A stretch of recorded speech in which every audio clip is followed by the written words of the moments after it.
In this video, I'm going to show you how to blur in DaVinci Resolve.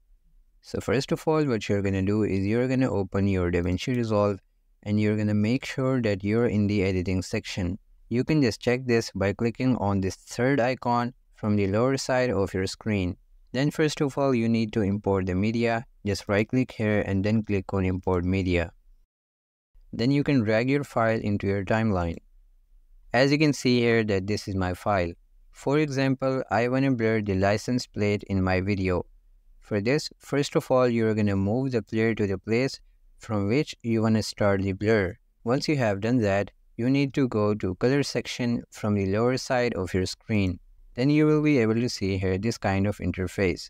First of all, if you see on these options in the middle of the screen, you're going to click on this window section. After that, you need to select the shape of the area which you want to blur. I'm going to select rectangle from here. After that, you will be able to see here your shape on this video. So first of all, you want to move that object in the center of that shape and then adjust this by dragging these corners. Once you have done that, you need to go to the next section which is tracker. Just click on that and then you're going to click on this option which says drag forward.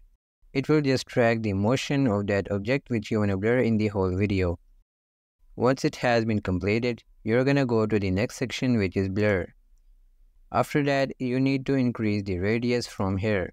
And then if we go back to our editing section, let's play the video to check if our object is blurred or not.